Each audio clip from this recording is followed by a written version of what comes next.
All right. Can everybody hear me okay now? Good. All right. Excellent. So first of all, before we start, I want to kind of get a bit of a feel for like the room, who we have here. So if you could stick your hand up, who's a developer? Who self-identifies as a developer? Okay, we've got a fair number of those. What about ops, operational, SRE, DevOpsy? Okay, a few of those. What about test? Oh, testers, what a surprise. Um, product manager, product owner, one of those kind of roles. Yeah, cool. And like general management.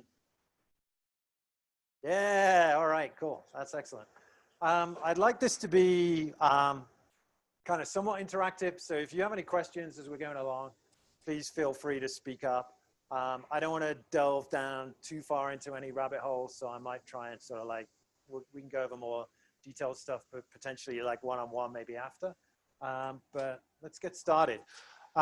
So what are some of the reasons we like have started, we're thinking about microservices or we've adopted microservices? Anybody tell me like why do it? Why go to that effort? Scalability, that's a good one. I'm going to keep asking until I get the answer that I want. And if it takes too long, then I'll have to like, yep, scale with developers. Faster deploys, good man, that's what I'm looking for. So we're trying to get things going faster. So many of you may have seen this before. It was originally, there was an Air Force Colonel, John Boyd. It's called like the OODA loop. And it's kind of like a decision loop. You can think of it like a feedback loop in terms of like, I go do something, I check what happened with it. We want to try and speed that up. This is all kind of common if you look at, even in Agile, we're trying to break things up. We're trying to make changes, see what happened. And the original idea when he was doing this for Air Force pilots, he said that like the pilot that can consistently get around this loop faster is the one who's going to win that battle, win that engagement. And this is kind of like the thing that companies are trying to do more and more. Everything's speeding up. We want to get stuff out in front of our customers before our competitors do. We want to be able to see like, does this thing make a difference?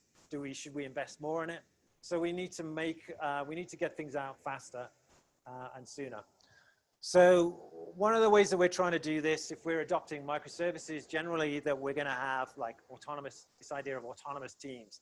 I think this autonomous part of it is like really important in that. That's this idea that they're independent, they release on their own cadence. We don't have like this big release train anymore where everybody has to get on, wait, choo-choo, going to push to production.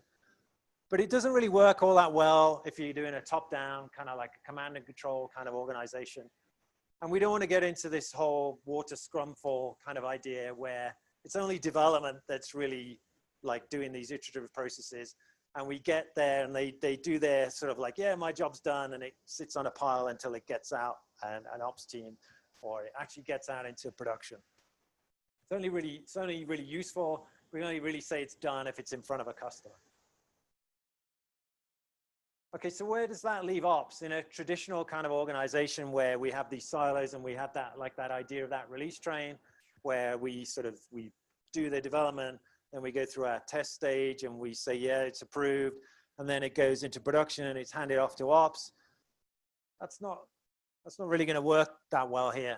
So traditional ops at that end of that release train already, like even if we were just still doing sort of like these monolith deploys, they were getting more and more pressure, and also test, all those things get compressed because development like just takes as long as it takes.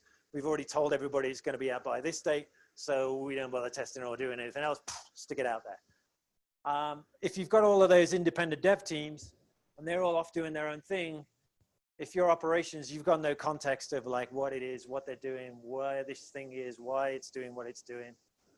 You could become like a bottleneck for changes, especially if you're needing new resources. If you've got all these services and they're being built properly and they have their own data store and all those kind of things, I've got to go put a ticket into an ops group and wait for them to get around to provisioning it and figuring out what it is and then calling me back and saying, why do you need this thing again?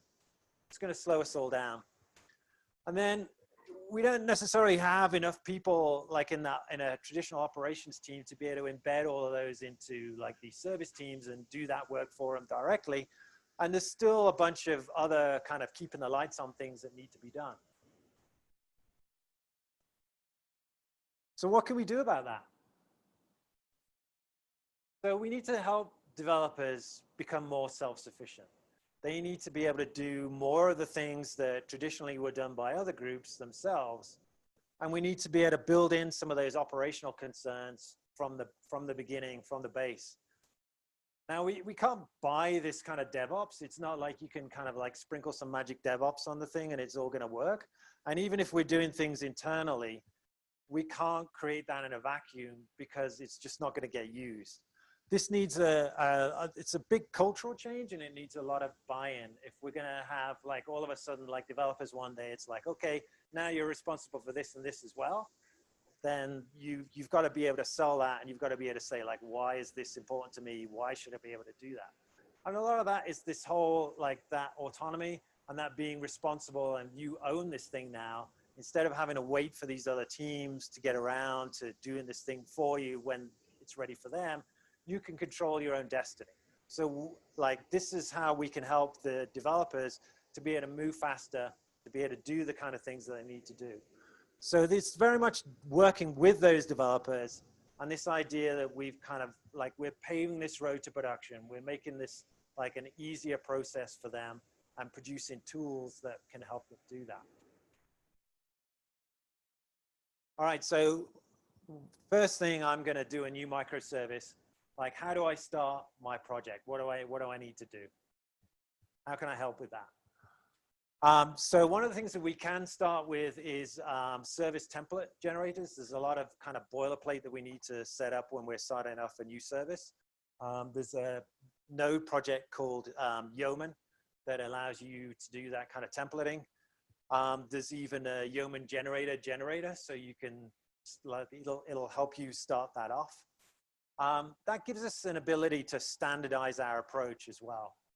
So if we start with like a simple sample working project and then use that for our template, then if developers, if they're new, they can just start off, they can put in their service name, a few other parameters, and they can potentially have like a working service.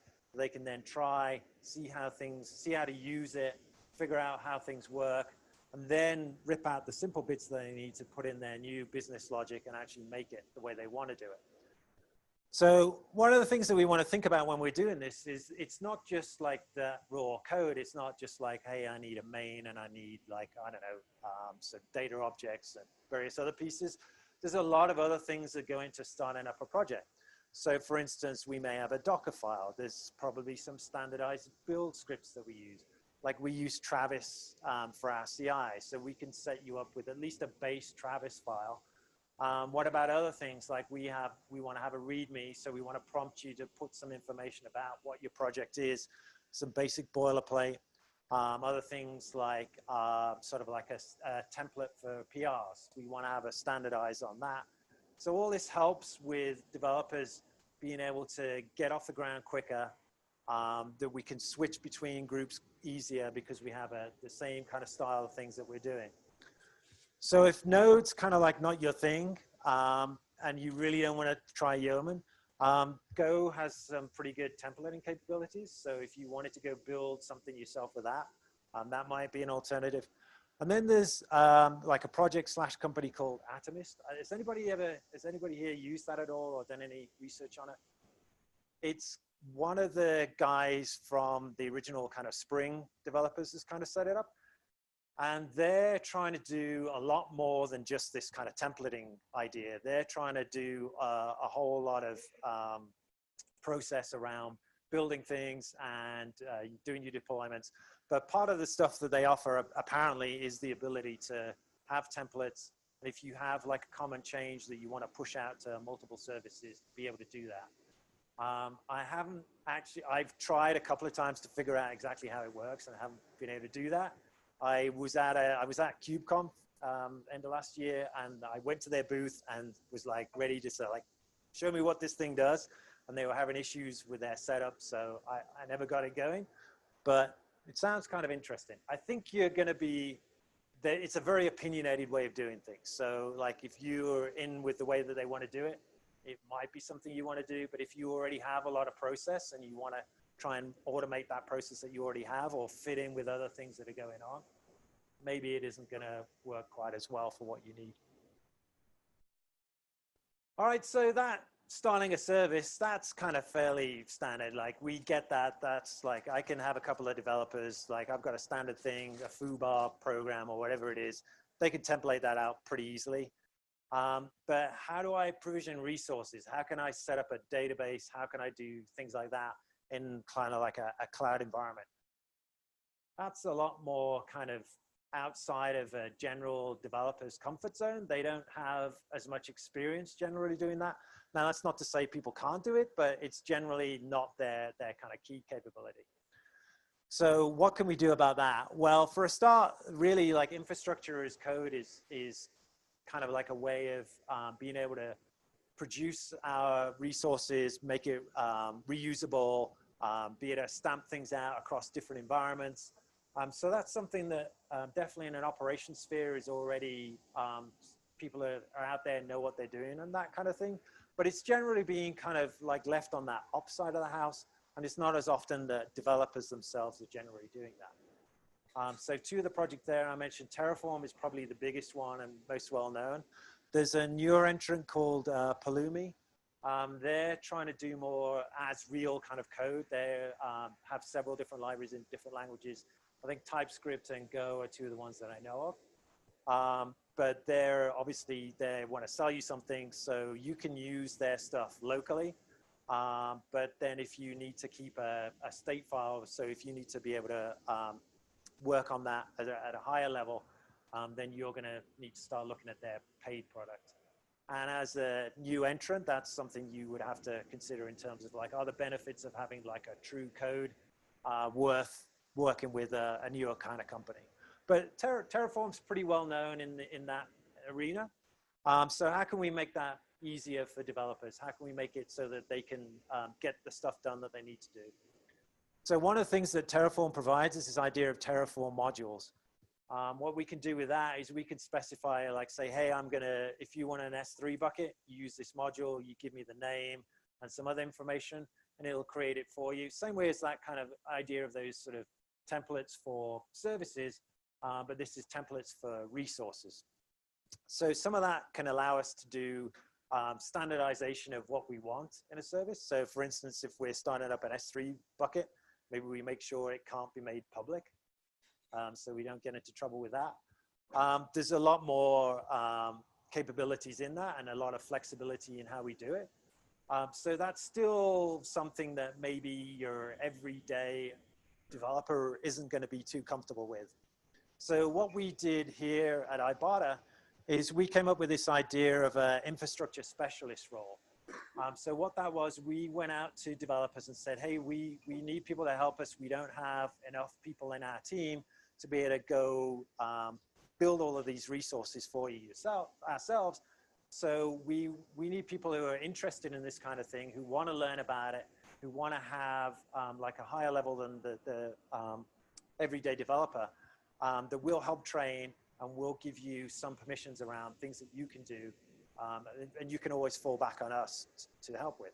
So this gives us kind of like, it's kind of like a force multiplier, if you want to call it, where we can help, have like a more local person who has more knowledge, has more context directly about what's being built, why it should be built this way, and that they can help out the other developers on those teams to be able to provision those resources that we want to do.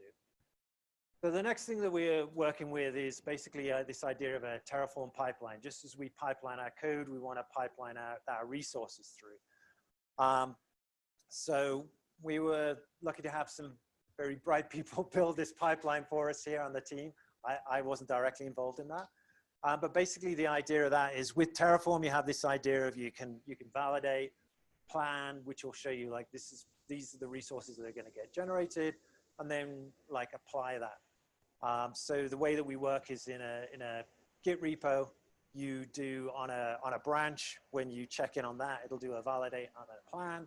And once that plan is successful, then you can sort of basically put your P on to get that merge. So one of these infrastructure specialists or some of the team will validate that and make sure, yeah, that looks good. You're not doing anything too crazy. And then that will get merged in. And when we go through the merge process, then that will do the actual Terraform apply. So that's really useful in terms of being able to automate that.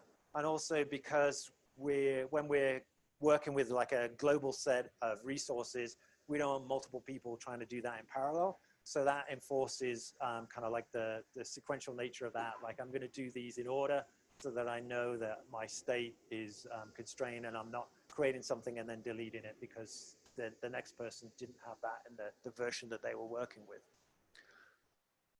So it's not all roses though. I mean, Terraform will tell you that, yeah, I validated it. I did a lint, I did a deep lint, I did a plan, everything looks great. And then when I apply it, sometimes it hits the real world and AWS says no, or something else goes wrong, and then you have to fix it. So that's like basically that breaks the bill because we've got that sequential set. And like, so the more people you have doing more resources, then you've got to be able to deal with that pretty quickly. So initially that was a lot of work for our team because we were managing this repo, we were managing that pipeline. So every time something went wrong, we'd have to go in there and get involved and go fix it or work with the team to fix it. But as we've grown as these infrastructure specialists, we've given them some more training and they've got more experience, they can take care of some of these themselves. So now generally we'll like look at what's going on, and if it's something that they should be able to solve, then we'll let them figure it out themselves. There are certain things like if we get a lock on a state file where they just don't have the permissions or the capabilities to do that, we still need to go in there and go fix it. But it frees us up from having to do that directly. And it also gives us back time that we're not going through and doing all of these like, hey, I've got a ticket to go set up a new database or set up this index on this thing, which is a lot of what you might call undifferentiated heavy lifting. It's not really moving the company forward. It's stuff that has to get done, but it's something that should really be being done by tools. So like I said, we started with that mono repo because we only had a small number of people who really knew Terraform really well. So we needed to like control that and make sure that things were being done properly. There's a project called, an open source project called Atlantis, which is basically a Terraform pipeline project.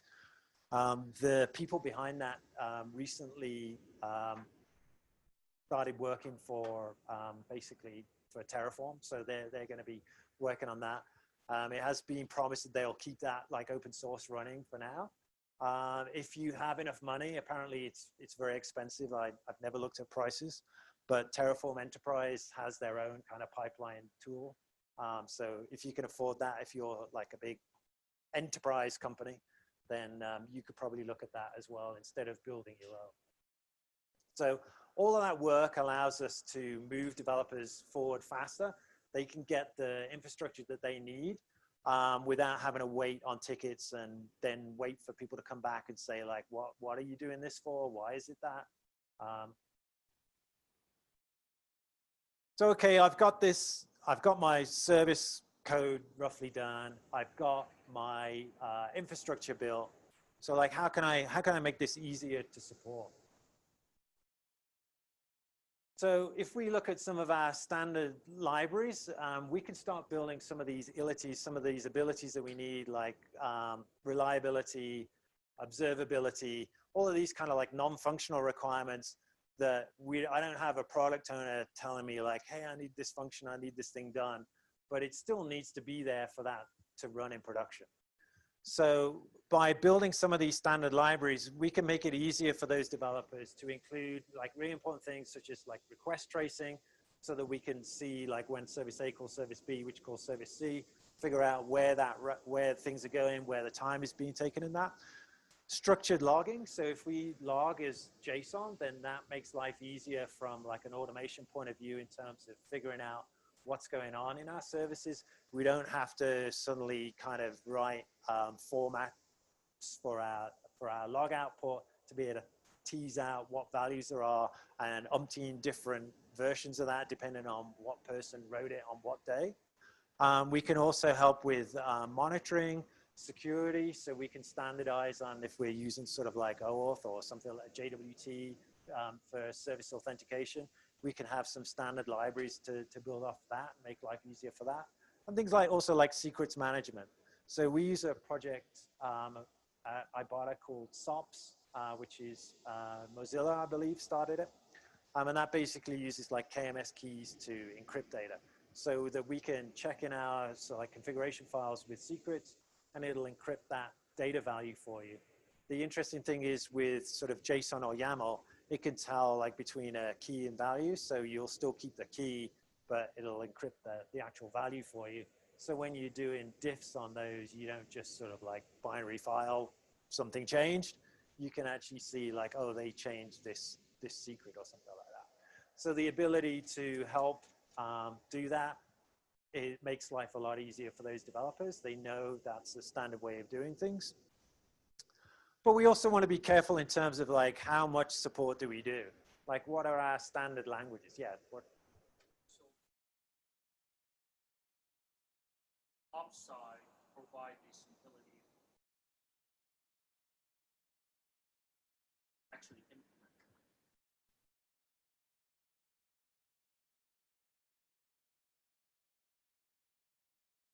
Yeah, that's true. But I mean, there is some work that you can do in that in terms of like, so for some of those, the pre-built services, you can like have those in there so that they're kind of like, oh, I've got my logger and it pulls in this library for the logger. So that's going to be standard. They're still going to have to do some of that tracing totally. Now there's middleware injection on some of those kind of things so that if I use like, whatever, you know, whatever my HTTP process is, that it's going to inject those for me. But there's still potential work to chain those together. Yeah, and it's not, yeah, it's definitely not a free lunch. They still need to do some of the work. Does your upside also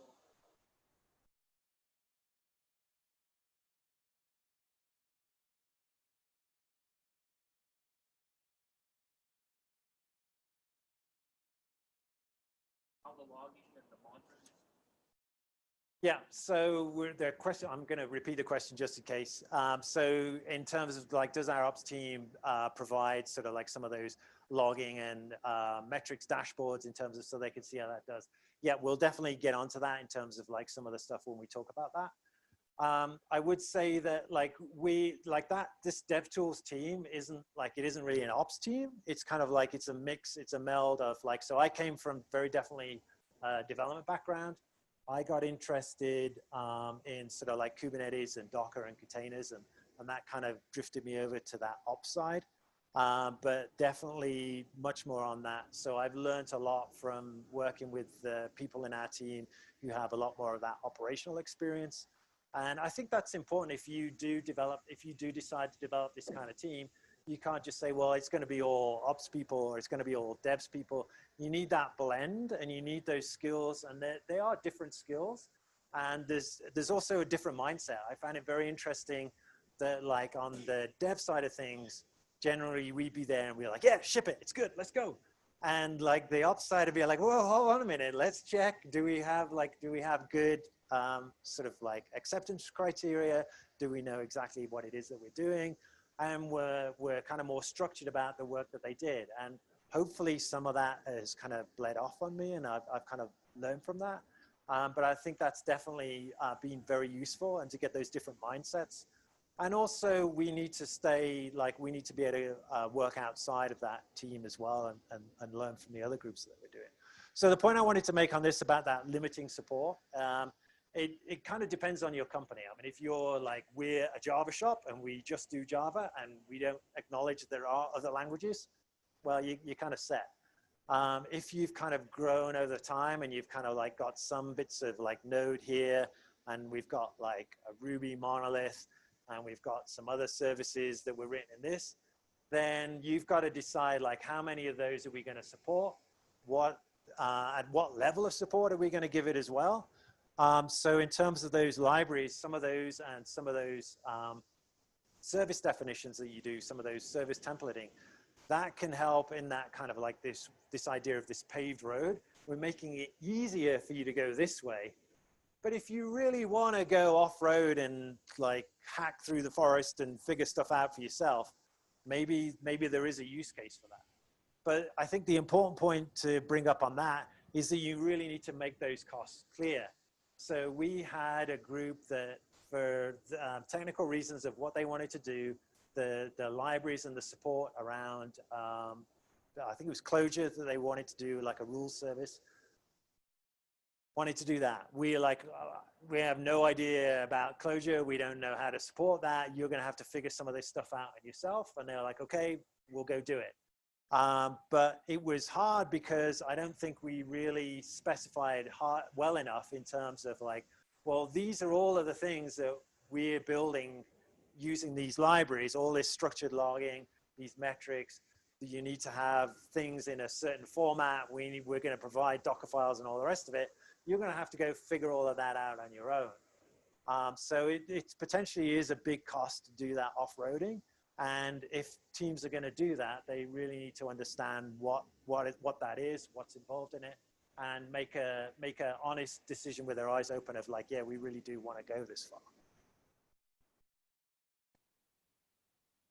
All right, so I've got this thing now. I'm ready. I'm building it. Excuse me. How do I run it in my various environments? So definitely like Docker and Compose have made life a lot easier for running things as a local dev. That makes, so I can run the same thing that I'm going to ship. If it's a fairly simple service and that's all we need, then that's great. There's a project called LocalStack that definitely does AWS, local emulation of AWS services. It's not perfect, but it can help you get along with that. I don't know if they have support for like Azure or GCP. They may do, or there may be other services like that. But if I'm trying to talk to other services, then I need to get a bit more involved. There are things that I need to be able to do. So some of that I can do with sort of like a basic mocking and stubbing capabilities.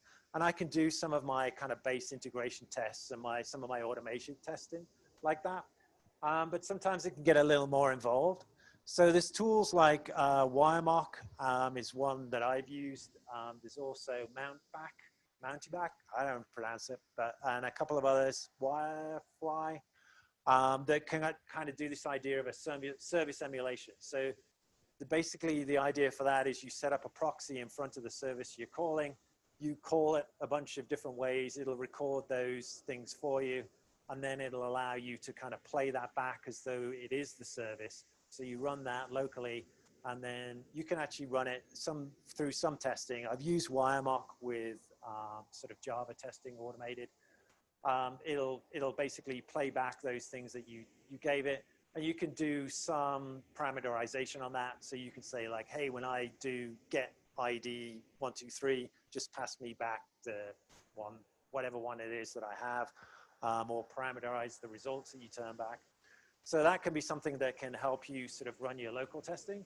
I found it particularly useful for sort of like third parties. So if it's something that's like completely out of my control, that's very hard for me to get access to, if I can go run, like do some tests, talk to those people, run some tests with this WireMock, get that, and then I can run it against my real service and see how that works. It can be quite useful. But something that we should consider doing more of is this idea of contract testing. Has anybody heard of contract testing? Okay, so there's one of the original projects on that was, it's called Pact. They have multiple different languages support for. There's also a Spring Cloud contract, which is, as you would imagine, more JVM based. On the Spring Cloud side, they also support doing things for message queues as well. And the idea behind this idea of a contract test is that I write my my code as in a DSL, usually like probably JSON or YAML, that says like, when I call this endpoint with these parameters, I expect this kind of response. And then the tool itself will generate a stub for your client and then a test for the service.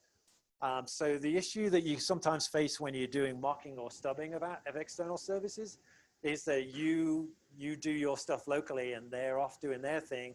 They change their contract, they change what their API accepts, and your stub's still like, yep, it's sending you the old stuff that you're doing. So they get out of phase, you get out of sync.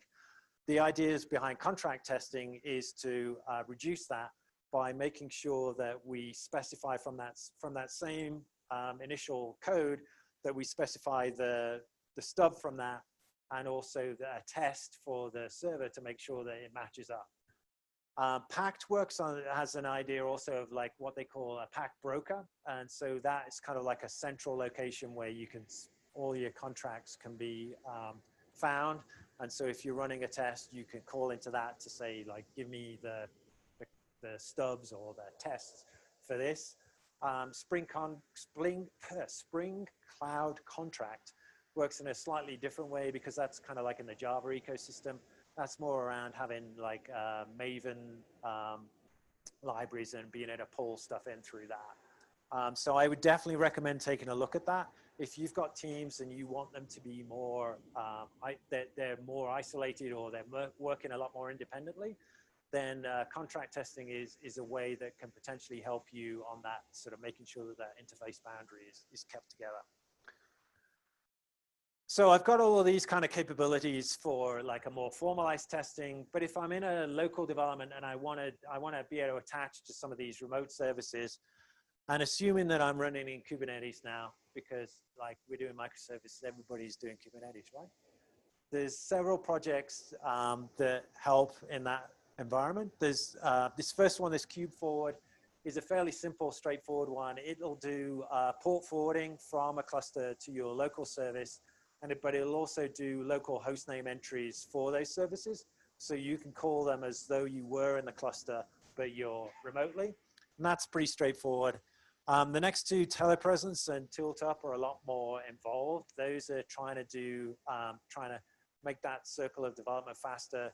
So they're doing things more around kind of like running a version of your service in a cluster and then kind of piping back out. It's a lot more involved in terms of kind of like the setup of that, and you're kind of changing around your cluster to be able to do that. The one point I would bring up there is in terms of beware of like, if I'm doing this a lot, like what's the reasoning behind it? Have I got into a situation where like, hey, I need to test my service, so I've got to spin up 15 other services to do that? That seems to be a bit of a kind of smell, a bit of a hint of like, maybe things are a little too closely coupled here. So we want to be careful in terms of like, how much do we allow that? How many kind of ways do we want to provide for that? All right, so if I'm running in staging or production, so we use Helm charts, basically. If that's kind of like, we have basically one chart that all services run from. We have some for other things, but in terms of our microservices, those are the ways that they're generally doing. And you'll specify a values file in your service repo, and then we'll take that when we go to deploy it, and that'll tell us like, hey, I need this many instances running on this port. This is my ingress if I need one. This is the endpoint or any reworking. And so that avoids developers from having to know too much about all Kubernetes YAML and what the various things go into that. And we can provide a standardized way of doing things for all of those. So one thing I would say is like for our staging environment, I wish we'd have called it sandbox when we built it and not staging, because people have very definite opinions of what a staging environment should be. And in a traditional kind of like monolithic environment, but then staging is like, it's a copy of production. We build all of the things that we have in our production environment in staging, except we really don't. We never did. It was kind of like a big kind of like, really, it's kind of like production. So it's not great. So like I said here, I kind of like this idea of staging is like just a more expensive version of works on my machine. The only way that you know it works in production is when it's running in production. So how can we help work that? I mean, that's kind of scary in some ways. People don't just want to go like throw things into production and then figure out if it works. So one of the ideas that I think is really powerful is this idea of decoupling deployment from release. A lot of people like think when it goes to production, that's it, instantly everybody gets to see it. And it doesn't have to be that way. I can push it into a production environment.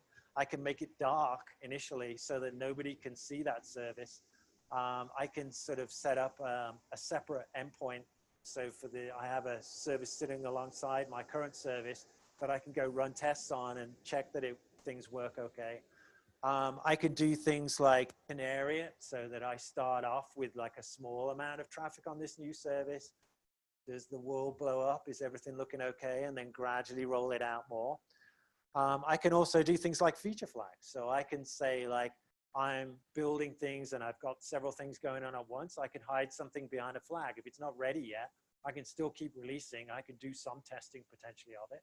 Or even like I can sort of like go push it out there, run it. Oh, no, that didn't work very well at all. Turn it off from that feature flag.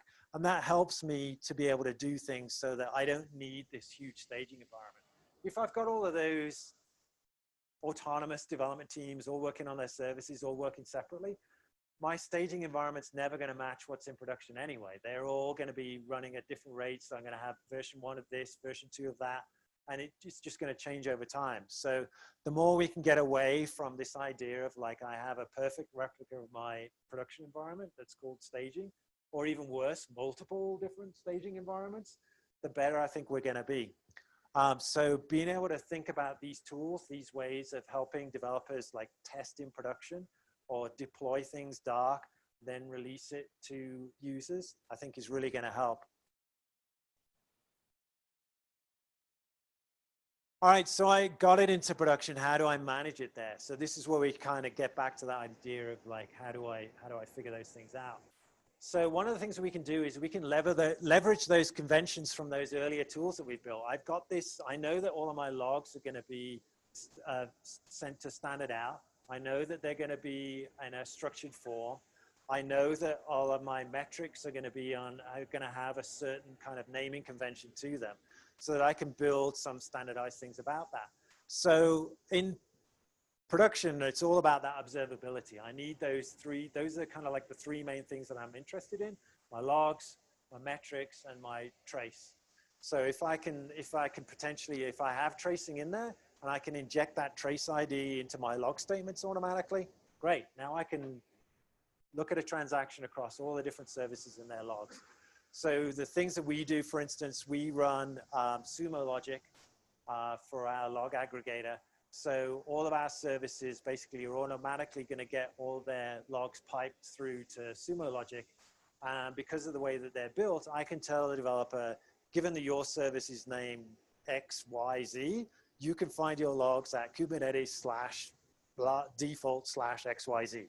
And also, if you want to look at logs of some other service that you're talking to, you know that that's going to be under service/ABC. So that really helps with people being able to find the various things like logs that they want to do. On the metric side, we can help in terms of like some of those base libraries that we're using. So if we're using Spring Boot, for instance, that automatically provides a bunch of metrics for us. If we use Camel in terms of some of our queue processing, we know the kind of metrics that that's going to produce. So we can start off using some template dashboards, and we can say like, hey, here's a kind of base level dashboard that you might want to look at that you can build for your own service from the kind of metrics that you have.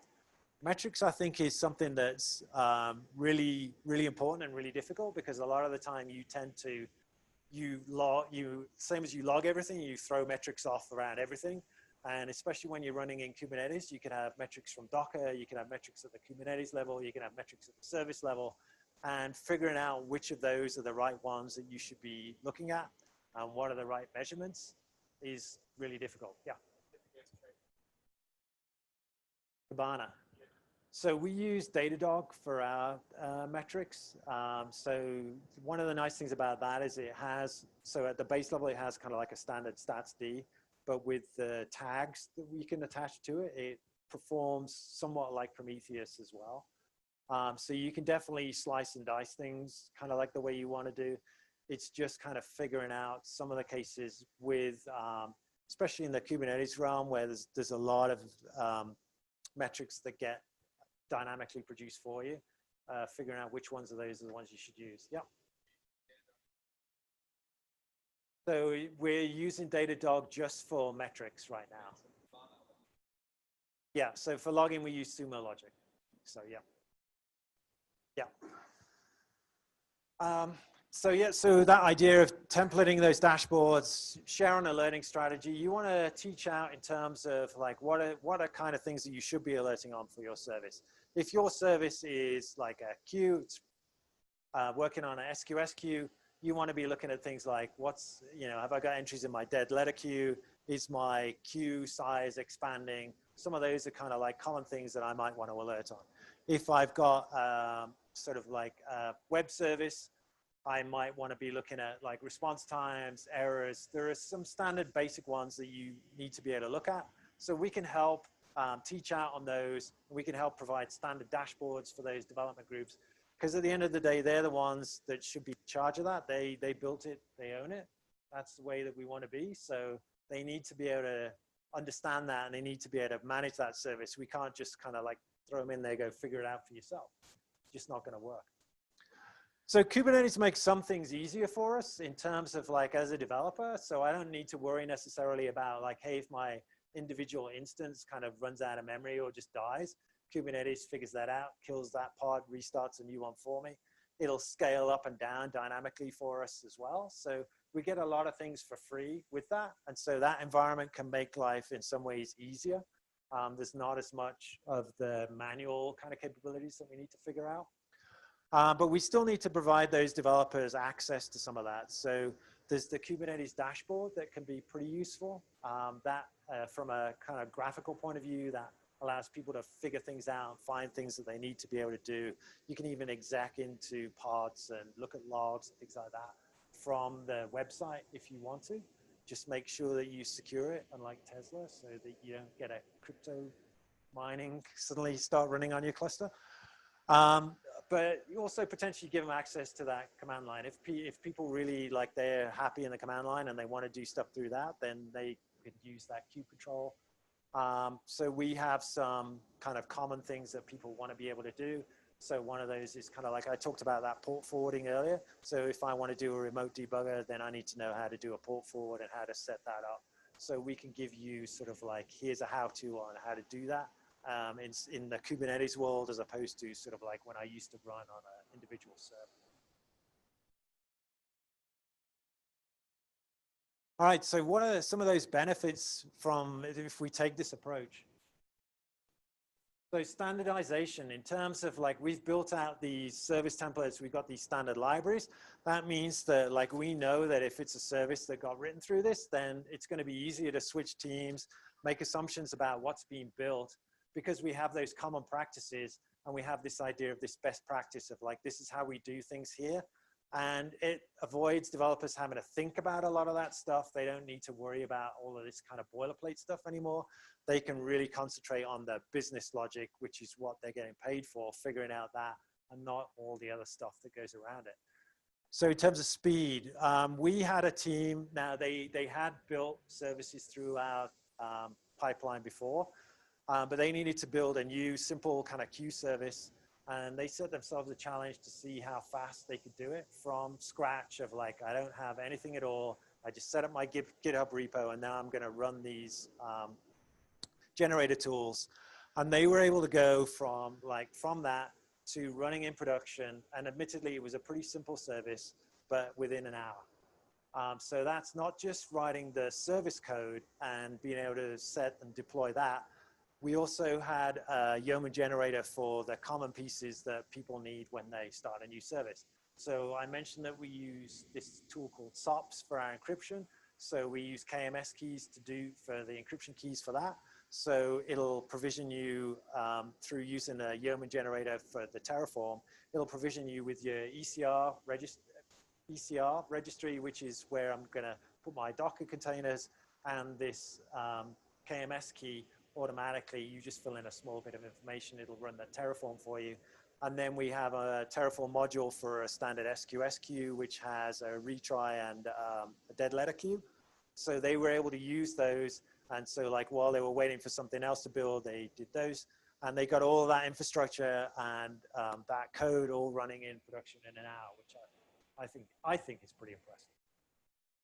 And the other thing that this does is it gives the specialists time to work on some of these more impactful capabilities.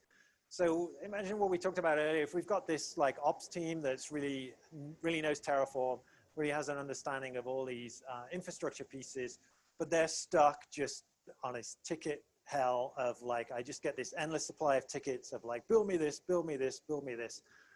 That's not really using them to their full potential. So if we can automate a lot of that grunt work, then they can then work on more impactful things. So if we have an interest in sort of doing chaos engineering, doing some work around resilience, maybe we need to beef up our security. All of these are kind of things that we need a lot more specialist knowledge on, that now we've freed up some of those people to be able to work on.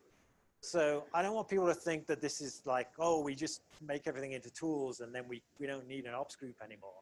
This whole like that no ops of kind of like, we don't need any of that skills. I really don't think that makes any sense. So we definitely still need those kind of skills. And even if there are operations people who like maybe that's not their kind of thing, they're not used to that kind of code version. If you have a bunch of those people, it's probably because you have some legacy systems that need maintaining.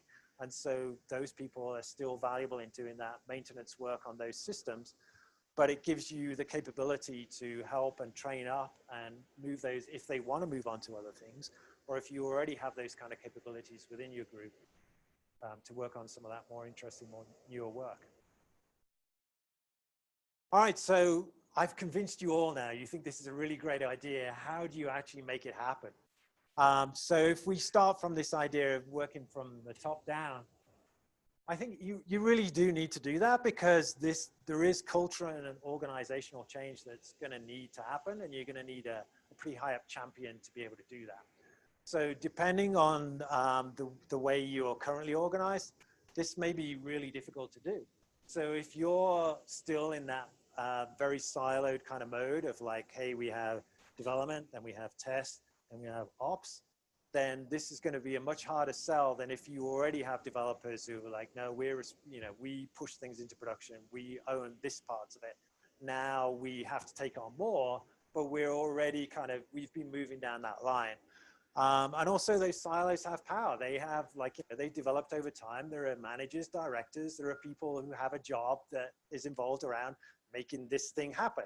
And when you change that around and you move that requires like a lot of work to be able to sort of figure out how are you going to organize that? How are you going to have those people work now? And that shouldn't be underestimated. I think you have somewhat of an advantage though, if you're already doing microservices or if you're moving in that direction, then that's kind of like a forcing function for a lot of this kind of stuff, because that kind of method of work just doesn't really mesh with microservices. So if you try it and it doesn't work, then you're going to have some impetus to be able to say, if we did this, things might be better. All right, so it can't just be top down though. We have to think from bottom up as well. Yeah. So a question on the Yes. On top down, on dealing with budgets. yeah, so Yeah. one seat.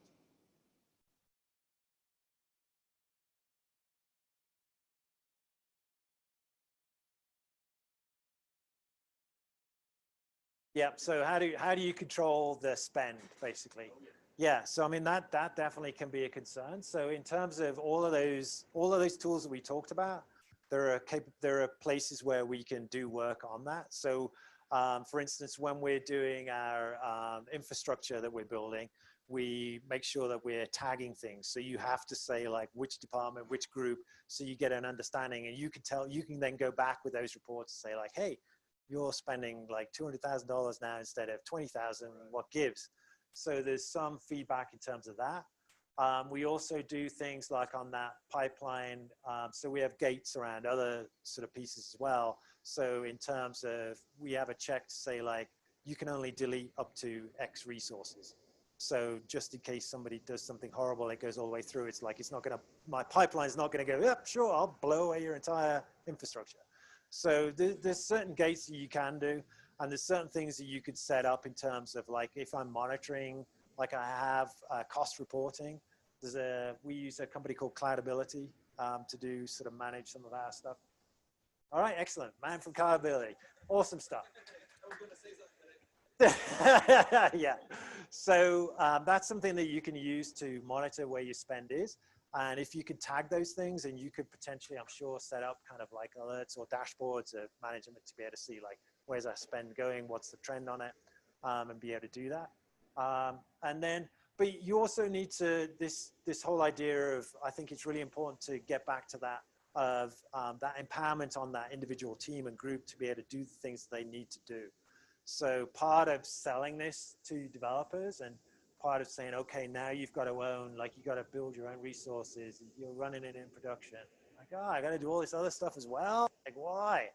And if you can sort of, if you can build that team around like, but you own this now, this is yours entirely. You get to decide how you do it within the confines of our like pretty broad road.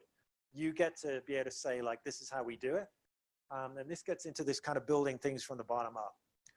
So you need that grassroots support. When I first, so I started when doing some of these kind of things when I was working at Staples, which is a big, huge command and control kind of program that IT is a cost and we should reduce that as much as possible. And had a very much of a sort of like, we need gates on everything. I want to see like, if we have a project plan, we need gates, I need approvals, all this kind of thing. And so when I came to Ibotta, and it was a much more developer led, and it was much of like trust that we've hired people who know what they're doing and we should let them do it rather than tie them all up. This helps you. I think at first it was kind of weird, but it helped us a lot in terms of there's no enforcement to use that. There's like, if our tools suck, then people aren't going to use them. And then it's going to be like, well, why are we paying you to build these tools that nobody uses? If you have that of like, it's a mandate of you have to do this and you must do that, then first of all, like as soon as that new stuff comes in, developers are going to hate it. They're going to find anything that they possibly can that's like, oh, it doesn't do this, or I don't like that about it, and I would have done it this way. Whereas if it's kind of like more like, hey, this will help you do stuff, and they see other teams that use it and they're like, this thing's moving faster, then they often tend to forget about like, okay, well, I would have put this in this order instead of that, but whatever, it gets it done, and it's become more pragmatic. So that entails like working with teams closely to solve those real world problems that they have. Like what problems that were problems for Ibotta may not, I'm sure aren't problems for your individual companies, your teams. You need to figure out what are the real key pain points for them. Where can you get that most bang for the buck? If I start building tools, if I start building off somewhere over here of like this wonderful tool that's going to do this great thing, but people are sort of like over here and they're like, you know, the legs falling off, and it'd be much better if I built a tourniquet or something to help them out rather than building something else that they may never use or never get to. You need to evangelize this. You need to be able to spread the word. Like I was surprised, like if you work very closely with some initial teams and you get to know them, then you kind of assume that everybody knows that we have this thing that does that now. And that isn't always the case. So always you need to be evangelizing. You've got to spread that word. You can do sort of like internal blogs. We do lunch and learns. So we'll kind of like get everybody to sort of like, hey, we're going to talk about tracing today, or here's how logging works, or whatever. Also do structured scheduled training for more deeper and more involved things. So definitely on that, that idea of where we have those infrastructure specialists, we definitely have done more structured training just with that group of like, here's much more like deeper involved things about how our specific tool set works and how you need to approach that, and how here's some of the common problems that as we've been running for it for a while, these are some of the things that seem to crop up a lot. Here's how to solve those. And then, of course, you can send people to the DevOps Days conference. It's a pretty, it's a pretty cheap local conference, and you can help get them started in that mindset and help start getting developers thinking about that. We did that for our infrastructure specialists and a few others. We sent them all to DevOps Days. And I found it was really powerful, because when you're living this stuff every day, and a lot of it seems kind of obvious to you. But if you haven't, and if you if that's not where you've come from, to just spend a day or two with people talking about all of these kind of things.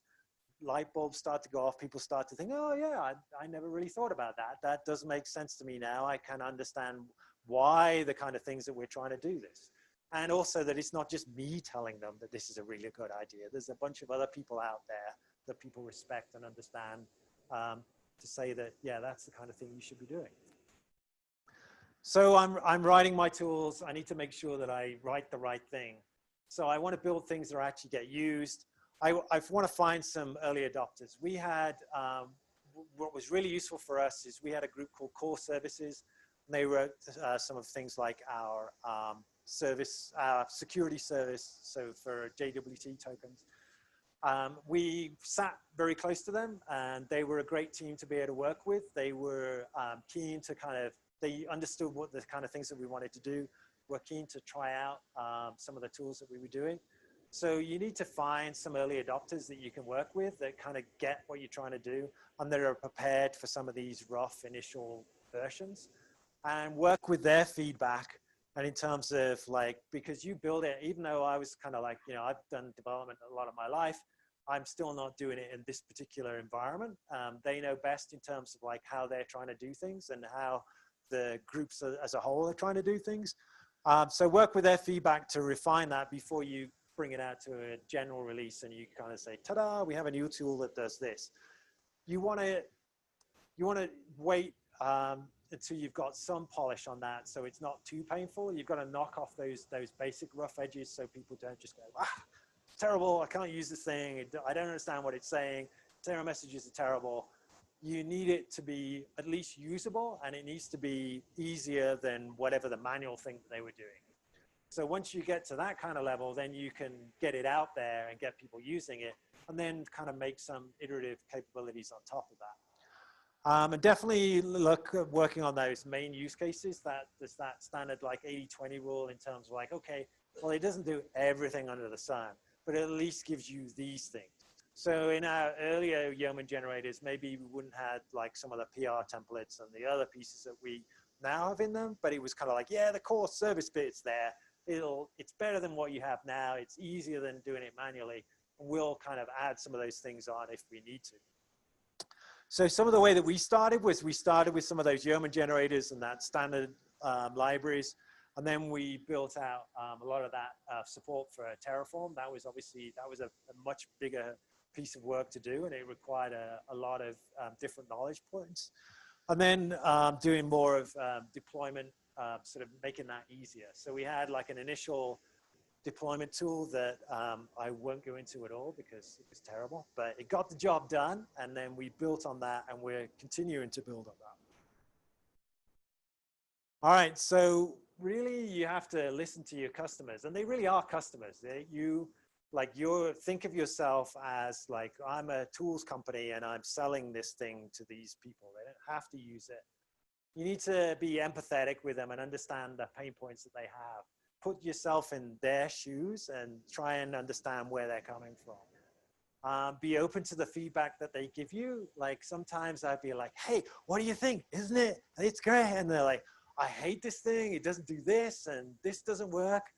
And it can be that's my baby. I built that thing, and it can be upsetting sometimes, but you want to understand that and then figure out, okay, well, what's the root cause of that frustration? Why is it that they don't like it?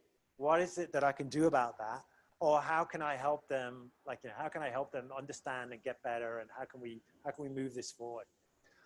You want to treat them as kind of real customers.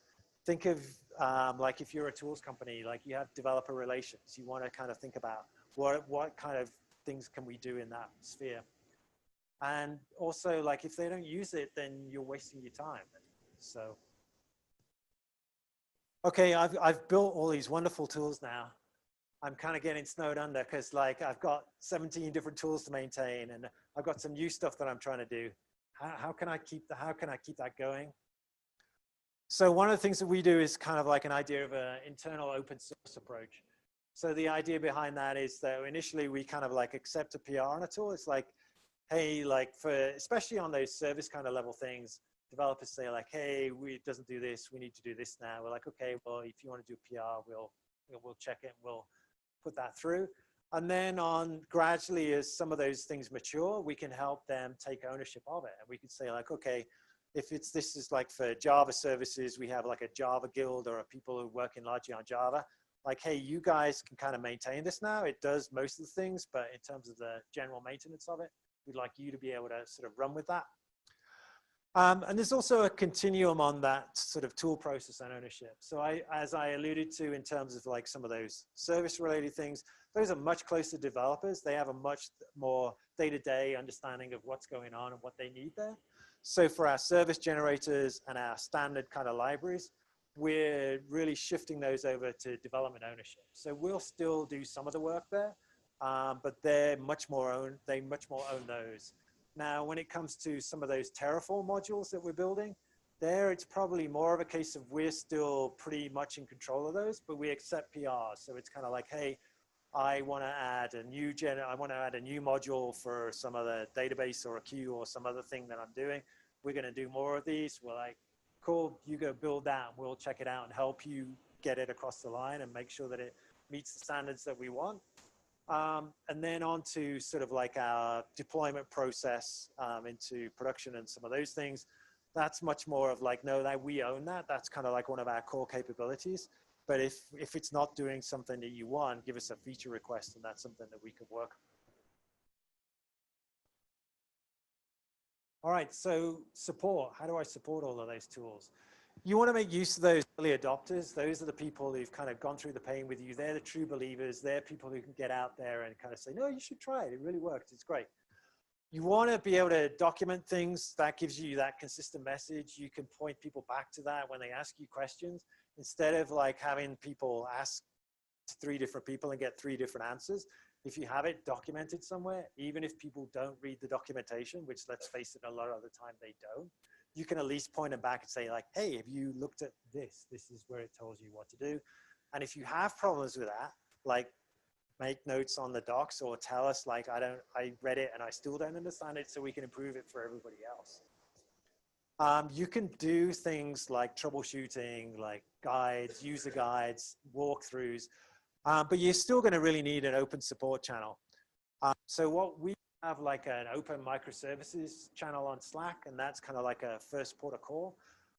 We found that a lot of the time other devs will come in and help. Like if new people are having issues, they can say, oh yeah, I know what that problem is.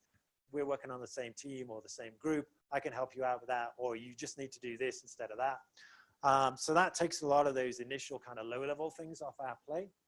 But we have a rotating on-call. So one of the jobs of the on-call is to be that first point of call for when there are issues. So we have an on-call alias so that people can, in any of the channels, can do that. They'll also monitor those channels to see if there are issues coming up, work on improving documentation and some of those other kind of pieces of work while they're running on that on-call. We also run a regular, what we call our office hours. So there's a bunch of teams here at Ibotta that do that. So that's kind of like a standard time, the way we'll set something aside. So like if you have something a little more involved, you can say like, hey, can I come and sit with you? I'm trying to do this new thing. I don't understand how to do it. I'm having this problem. And you can pair with somebody and help them out on that. And then getting back to that idea again of like, what would you do for developer relations? If you were a real kind of outside tools team, what kind of things would you do? And think about ways that you can incorporate that in your internal process. All right, so finally, in terms of how do we look at this idea of tooling and sort of empowering people, we don't have to just do that within a development environment. I mean, there's also kind of, I don't know if you consider like your analytics or machine learning or some of that, if you consider that in terms of like your general engineering or technology or whatever group you want to call it. Maybe there's work that you could do with them to help out and to make their life easier and to standardize things and to reduce the need for some of this specialist knowledge to do things. And even outside of that, maybe there are business processes. Maybe there are things that you get like as engineering, or you get like a business calling up, hey, can you set up this for me again? And there's common requests and things they need to do that they don't have the ability to do. Maybe you can look at building some tools and some functionality, not just necessarily, you know, on sort of command lines or other things. There's, if they use in something like if they work in Salesforce a lot, Salesforce has a huge amount of customization and integration capabilities. You can build off that and allow them to like stay in the tools that they know and understand, and be able to take output from that and automatically do things with it, rather than like hand spreadsheets around and wait for tickets to come through. So that doesn't have to be done by one team. You can expand those ideas out.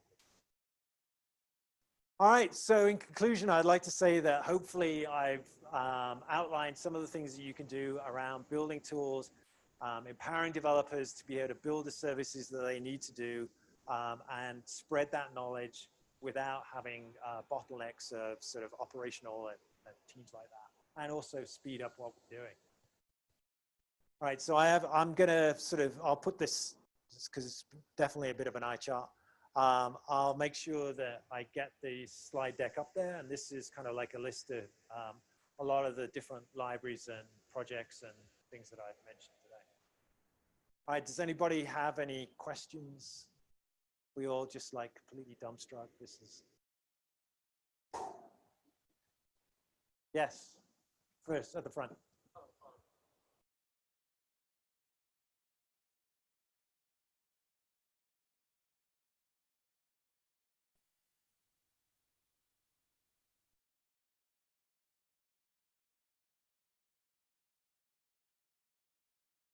Right.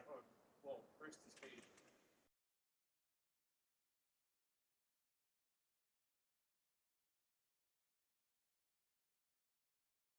So how can I reproduce problems if I don't have a stage, or if my stage isn't like, yeah.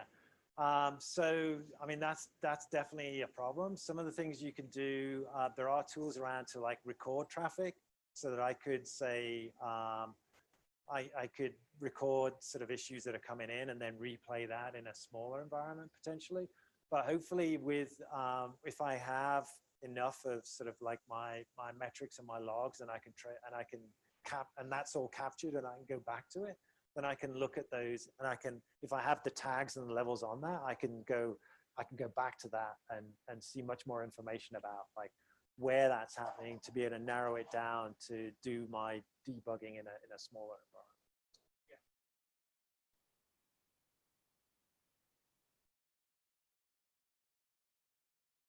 Yeah. But when you have multiple,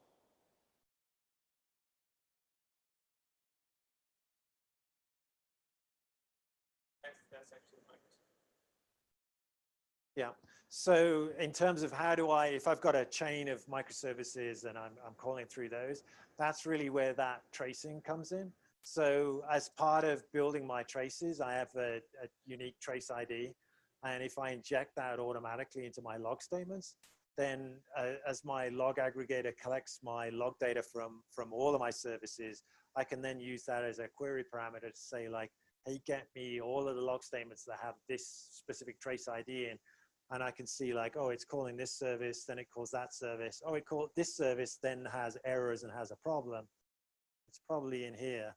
And also from my actual tracing tool, I can see time stretches of like, oh, my overall call was like 2 seconds, but 1.9 seconds of it was in this service. It's not these other two services, it's something in this one. So for tracing, there's a few kind of like, there's standard ones of like open tracing and open census. So there's a lot of, everybody in the dog has got a tracing library out there basically. So there's Zipkin, that's one of the earlier ones. There's Jaeger, which was Uber's, a bunch of other sort of ones. Open tracing is this idea of like, I'll set the transport and kind of like wrap that. So you sort of instantiate a particular kind of tracer and run it through that. So it depends on your environment. We need to use more tracing, quite frankly, but X-ray is the AWS standard. And so a group of our services that kind of like work more together, they've done a lot of work. They found a lot of use from using X-ray. But there are definitely a lot of the, all of the sort of like Datadog and Sysdig and a lot of those other kind of companies have got a tracing offering now. I had a question around like what would you say is like one of your biggest wins out of going with this methodology? And then like on the flip side of that, what was like one of the biggest challenges or things you ran into?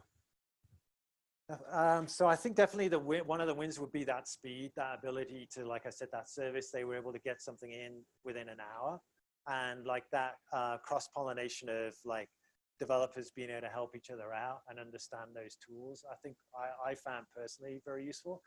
But I'd also say that being able to have developers provision their own resources is huge. Like a lot of companies, you've got to have some ops person set up a database for you. So it was a lot of work to set that up, and it took a lot of work on the more operations and Terraform capable people on our team who shouldered that load a lot when we first had that running. But I definitely think it was really worth it in the end. In terms of issues, I would say, or like downsides would be like when I don't think, like I mentioned initially on that one of moving outside of the paved road in terms of if you go off-road, I don't think we did as good a job as we could have done about like, hey, if you do that, there are really serious consequences, and here are the things you give up, and here's what you need to be able to do. And that led to a lot of frustration on the part of that team because things just didn't work for them because they didn't even know all these things that were like being built in. And I'd also say potentially maybe like that if you have a single language that you're going to standardize on, that can help a lot because you don't have to spread yourself out then. That wasn't the case originally in Ibotta because we had various services already being built. But I think that rather than expand out, we will probably narrow more and say like, we're going to build more services this way than like go off and do various other ones. Yeah.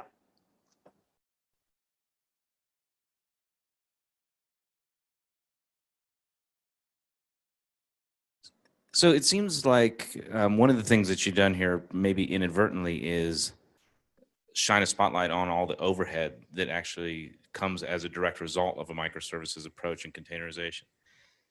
Did you get any pushback from the executives as you kind of stood up this department, maybe from people who didn't previously realize that there was all this overhead, and people who are now just realizing it when they see they have an entire department full of people just dedicated to addressing that overhead? And is there pushback to the whole microservices approach as a result of shining that spotlight? No, I don't think we've really seen that. I think that, I mean, we're a pretty small team for the most part. I mean, there was like at various points there were like 3 or 4 of us. I mean, we've expanded more, and we also owned like running the Kubernetes clusters and things like that. So it's not like we've got like a huge team just working on sort of like doing those service support. But I think it was, like we kind of sold it pretty early on in terms of like going to microservices, in terms of like these are some of the things that you're going to need to be able to move like that. I think they some of their concerns about moving to microservices was because of that potential extra, like, hey, I've got to stand up a new project every time, and I've got to do all these other things.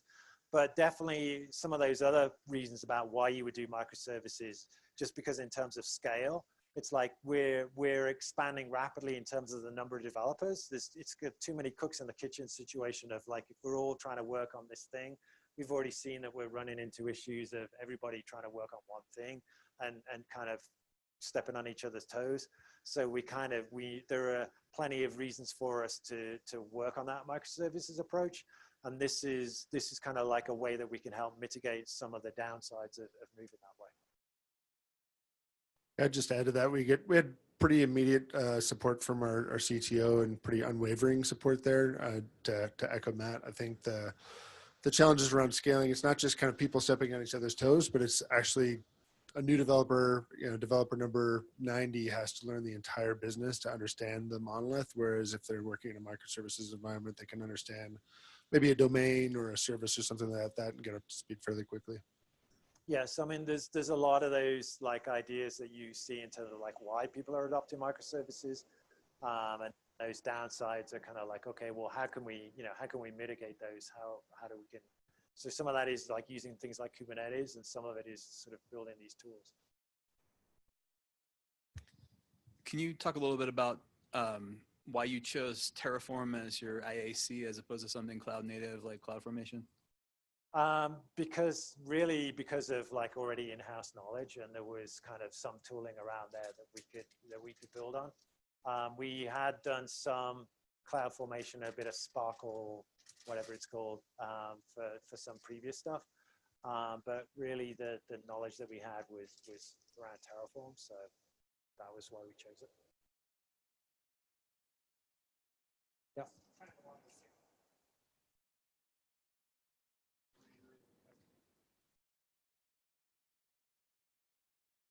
So in terms of, have we looked at Kubernetes operators and CRDs for doing more of that work? It's definitely something that I'm interested in. One of the things that I didn't mention actually, that just reminded me in terms of like, hey, if you felt that like Terraform and getting developers to do that was too terrible, there's a couple of things that I put on there of like service catalog. And so this is more of an idea of like provisioning things like in a more of like Cloud Foundry kind of way of like, hey, I do this and I provision a database and get a hook back to be able to connect to that. AWS has a Kubernetes-based service broker, which can do that kind of thing for you. We did some like experiments with that and didn't like it at all because it's kind of really messy. It does, within your Kubernetes, every resource that you do, it spins up a new namespace for that with a random kind of name. It does a bunch of CloudFormation templates behind the scenes with it. And then it's kind of like got a GUID name. So then you pretty much have to manage it through that service registry there. The other project that they have is a service operator. And so that does things basically like that standard Kubernetes way where you have like CRD. And so you specify like with your, like through using the Kubernetes API to say like, hey, create a new SQS queue with these parameters, and it'll do that. That seems a lot cleaner. I haven't tried it, but that could potentially be a way. We're pretty comfortable, and we're expanding on that kind of Terraform way. That might be a way that I would see of using operators outside of that. As far as other things go, we don't run any stateful services within our Kubernetes cluster. We use a lot of the basically AWS sort of stateful databases, key stores, whatever. So they manage those for us and we don't have to worry about that. If that was something that we got into, if there was some particular, like if we wanted to do some kind of graph database or some other kind of weird thing like that, that might be a point that we'd use those. Yes. Question around infrastructure as code. Yes. You guys do that in a common repo? So right now we do it in a common repo because we wanted to have that control over it because we didn't have a broader area of knowledge. We've gotten to the point, and we should have probably done it earlier because of the number of services and the amount of things that developers have done. That gets pretty slow now because it has to build up all of the state of all these things and run through everything. So we're now, and also when we did that originally, Atlantis wasn't at the point it is now. So we're looking at moving to Atlantis and having that on service repos as well. So each service will, basically we want to make all of the service stuff located in the one repo. So we already have all your Kubernetes values, we have all your code, we have the various other pieces, but then you'll have like a Terraform directory in there, and you'll run an Atlantis through that. So we'll run Atlantis in our Kubernetes cluster to actually control that, but each individual service will have Terraform directly in that. So then you've reduced that blast radius if something goes wrong. It's not everybody sat there waiting, it's just your team, and also it's a lot faster. Cool. I guess the question out to everybody else, anybody else doing infrastructure as code? Do you keep it in a common repo or is it with the service? Service? Common repo, both? Okay. Cool. All right. Well, okay. No, sure. For all Helm, or at Yes. least mostly Helm. Yeah. Do you find you get pushback from people who don't understand why they have to put the extra effort in up front for the Helm chart versus just writing a regular kube manifest? No, most of our developers, I mean, there's definitely some who have a real interest in what's going on in Kubernetes, but most of them kind of like, I write services. I don't want to know about like all this YAML. What the hell's YAML? Like rather, you know, it's painful enough to write a values file, which just has these little pieces and we do most of it for you.